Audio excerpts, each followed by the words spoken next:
Yes, your singing of those two wonderful songs have been a great blessing to multitudes, and I'm sure those who watch this DVD will likewise be encouraged and helped.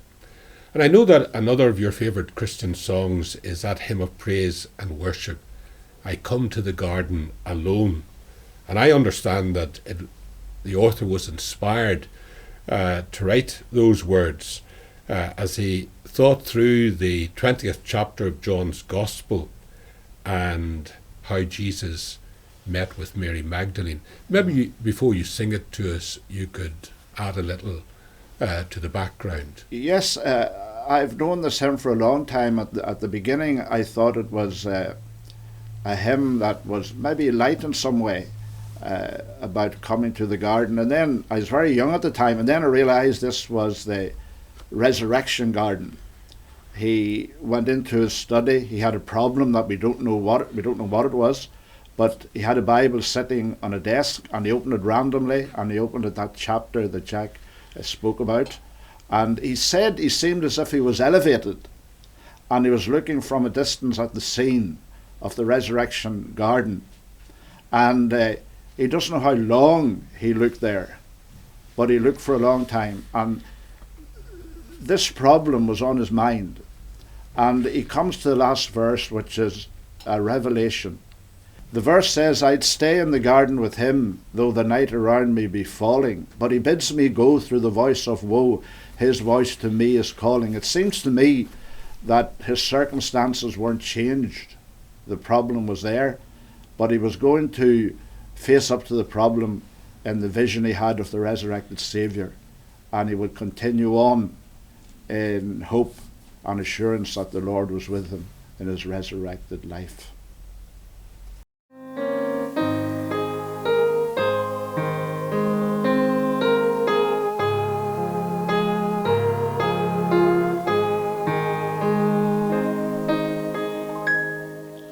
I come to the garden alone, while the dew is still on the roses, and the voice I hear falling on my ear, the Son of God discloses,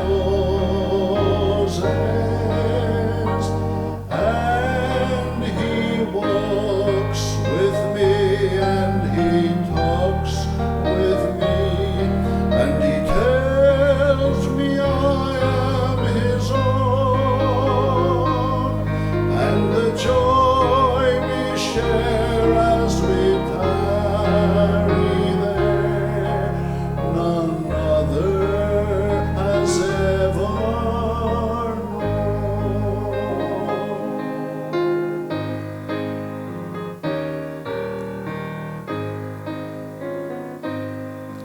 He speaks, and the sound of his voice is so sweet, the birds hush their singing, and the melody that he gave to me within my heart, it's ringing, and he walks with me, and he talks with me, and he tells me I am his own, and the joy we share as we tarry there, none other has ever known.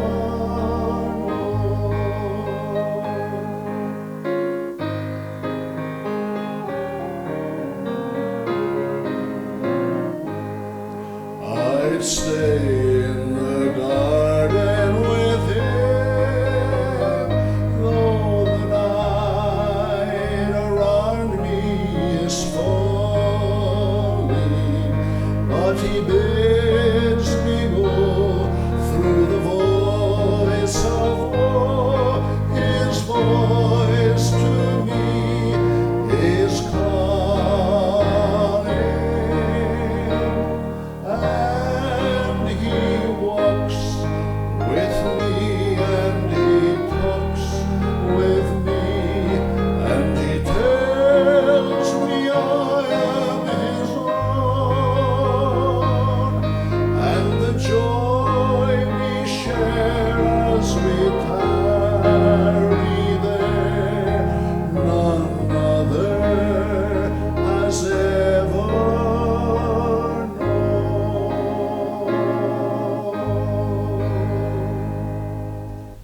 Another of your favourite hymns, and I've heard you sing this on occasions, is entitled Out of the Ivory Palaces. And I understand that the author of this hymn was inspired by the words that we read in Psalm 45 and the 8th verse, in which Christ is pictured coming out of the ivory palaces of heaven to redeem the world, clothed in those special garments that are perfumed with myrrh for beauty and aloes for bitterness, and with cassia for healing, and the fragrance of which remains to tell of his near presence. It was Billy Graham who described this psalm as a prophetic messianic psalm, which speaks of the relationship of Christ, the bridegroom, to his bride and the church. One verse, the first verse, it speaks of Jesus in his wonderful garments, the glory of heaven, clothed in that glory, but coming down into this world and in humility being born in Bethlehem. John's Gospel, chapter 1 and verse 1, describes that in the beginning was the Word, and the Word was with God, and the Word was God, and he came and dwelt among us. And then the second verse speaks of his death on the cross to bear our sin. And that would cause us to ponder those wonderful words, profound words from Isaiah's prophecy, that he was despised and rejected by men, a man of sorrows and acquainted with grief, and as one from whom men hid their faces. He was despised and we esteemed him not. And then, of course, the final verse, we can see in that messianic verse and promise that Christ will one day come to open wide the door so that we can enter our heavenly home.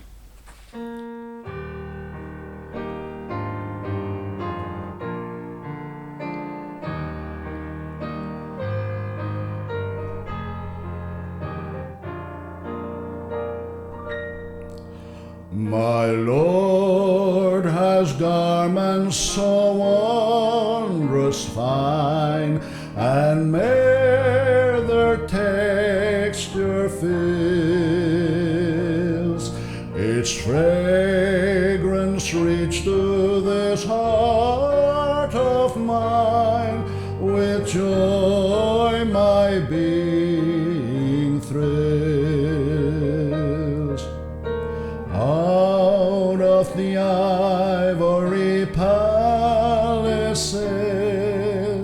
into a world of woe, only his great eternal love made my Savior go.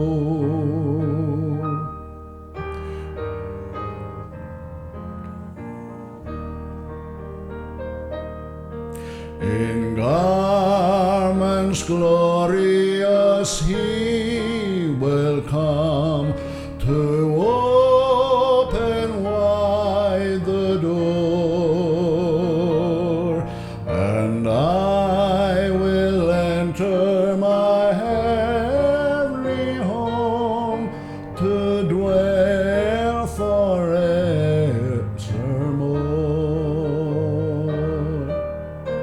Out of the ivory palaces